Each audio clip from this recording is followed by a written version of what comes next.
எல்லாருக்கும் வணக்கம். இது என்னுடைய புது முயற்சி. ஆஸ்ட்ரோ ட்ரேட் தமிழ் அப்படிங்கிற ஒரு சேனல் ஸ்டார்ட் பண்ணியிருக்கிறேன். இதை வந்து பார்த்தீங்க அப்படின்னா நிஃப்டி 50யோடைய சார்ட் அனலைஸ் காட்டுறேன் பாருங்கள். இது இன்னத்த நிஃப்டி 50யோட சார்ட் அனலைஸ். இது என்ன ஆஸ்ட்ரோ அப்படின்னு கேட்டிங்க அப்படின்னா, ஒரு 10 மணி அப்படிங்கும்போது கண்டிப்பாக கீழே விழுகும் அப்படிங்கிறது என்னுடைய ஒரு கான்செப்டாக தான் இருந்துச்சு. அது 10 மணி அப்படிங்கும்போது ஒரு டோஜி காட்டிட்டு மறுபடியும் ஒரு சிக்னல் கொடுத்துருச்சு. ஆனால் அது அவ்வளோ பெருசாக போகலை. அது நீங்கள் 50 மினிட் கேண்டில் பார்த்தீங்கன்னா உங்களுக்கு தெரியும். அதுக்கப்புறமா பார்த்தீங்கன்னா கீழே இறங்கிட்டான், ஃபுல்லாக இறக்கம் கொடுத்துச்சு.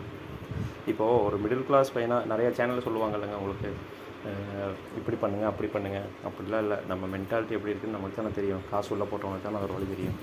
அப்படிங்கும்போது இப்போ நான் பண்ண தப்பை காட்டுறேன் பாருங்களேன். இப்போ மிடில் கிளாஸ் பையனாக வந்து டக்குன்னு காசு எடுத்துகிறோம் ஆண்டவா அப்படின்னு தான் ப்ரே பண்ணிட்டு தான் உள்ளே போகிறோம். பொசிஷன் என்னோட வந்து 446 ரூபா மைனஸ். இதில் என் தப்பு என்னன்னு கேட்டிங்க அப்படின்னா, நான் வந்து 98 ரூபாய்க்கு பை பண்ணேன். ஸ்டாப் லாஸ் வந்து 82 போடணுங்கிறதா மைண்ட் செட்டு. ஆனால் நான் தெரியாமல் 92க்கு போட்டது மிகப்பெரிய தப்பு. ஆனால் அந்த இது நம்ம எடுத்த சார்ட் பார்த்தோம் அப்படின்னா உங்களுக்கு காட்டுறேன்.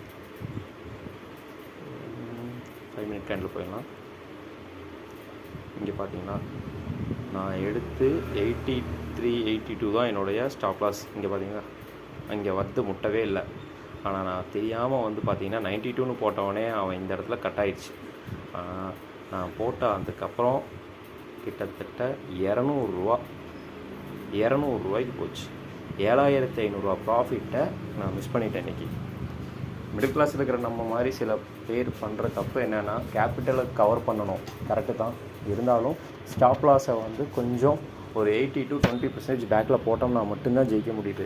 நிறையா பேருக்கு வந்து எல்லா விஷயம் தெரிஞ்சும் தோக்கிறதுக்கு காரணம் இது ஒரு மிகப்பெரிய உதாரணம். அதுக்கு நானே உதாரணம். ஓகே, நாளைக்கு கண்டிப்பாக நான் ஜெயிச்சிடுவேன். நாளைக்கு வீடியோவில் அதை நான் உங்களுக்கு காட்டவும் செய்வேன். எனக்காக ஒரு சின்ன ஹெல்ப், சப்ஸ்கிரைப் பண்ணுங்கள். சின்னதாக ட்ரை பண்ணிக்கிறேன். இதுக்கு முன்னாடி 1008 வீடியோஸ் என்னோட வேறு மாதிரிலாம் இருக்கும். அதெல்லாம் ஸ்கிப் பண்ணிக்கங்க. இது இன்னையிலேருந்து ஆரம்பம். நன்றி.